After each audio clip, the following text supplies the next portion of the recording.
ये इंटेंट था। इस इंटेंट के साथ आधार संवाद का कार्यक्रम शुरू किया गया। मैं धन्यवाद देना चाहूंगा। आधार के संवाद कार्यक्रम के 2 एडिशंस ऑलरेडी हो चुके हैं।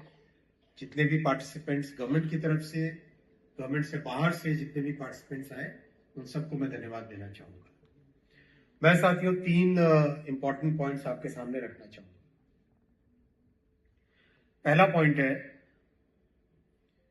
आधार ऑथेंटिकेशन को, आइडेंटिटी ऑथेंटिकेशन को हम किस तरह से कंप्लीटली ऑनलाइन मोड में लेके जा सकते हैं। इसके पीछे एक कारण है। आपने देखा होगा कई जगह आधार कार्ड की खबरें आती हैं कि आधार कार्ड फॉर्जिंग करके किया गया, फॉर्जरी करके किया गया, फोटोशॉप करके नया कार्ड बना दिया गया। ये एक बहुत बड़ी प्रॉब्लम देश भर से इसकी खबर आती थी। इस प्रॉब्लम को टैकल करने के लिए एक 2 स्टेप प्रोग्राम बना।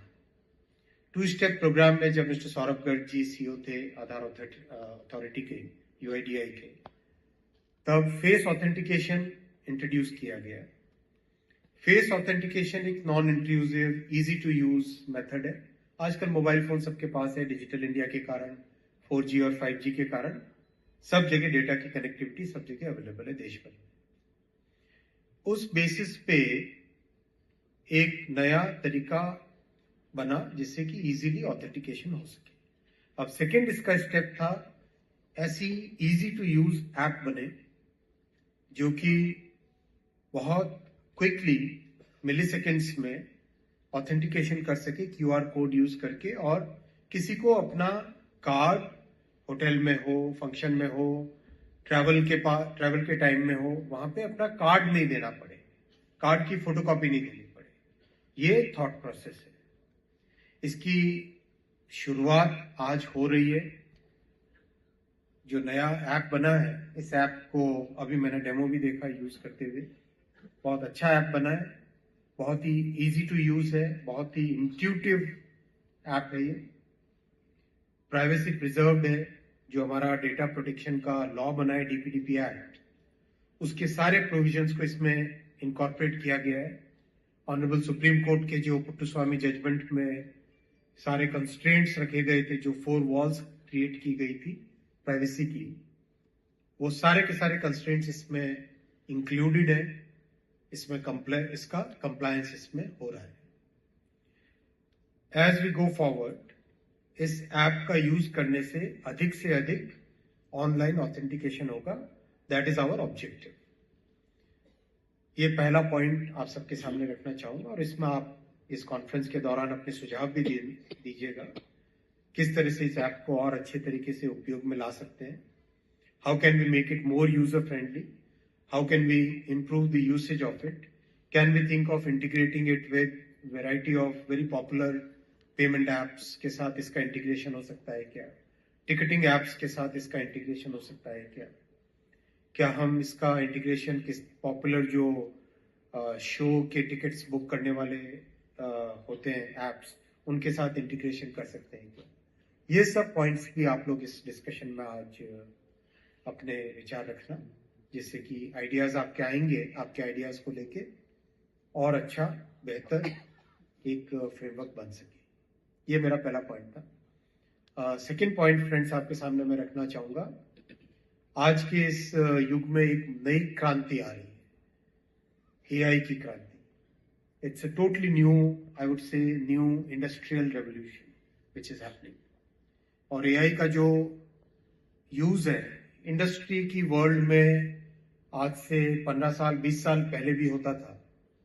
I remember 20 years ago using algorithms which would be able to predict machinery failure, machinery ka maintenance, which were basically AI, but it was not called AI at that point of time. It was called more like machine learning and big data जैसे नाम इसके use होते थे उस time.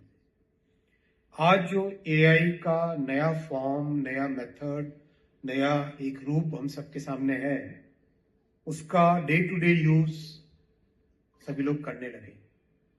ऐसे में हमारा जो बड़ा ये स्ट्रक्चर है डीपीआई का, और डीपीआई के इस स्ट्रक्चर में आधार एक कोर है, उसका बेस है, उसका फाउंडेशन है। जैसा अभी एक वक्ता ने कहा, फाउंडेशनल डीपीआई है। ऐसे में डीपीआई के साथ एआई को अगर हम कंबाइन करें, the power of DPI can become manifold. AI can be a big multiplier for DPI. Already Aadhaar में कई इसके एक्सपेरिमेंट्स हो रहे हैं।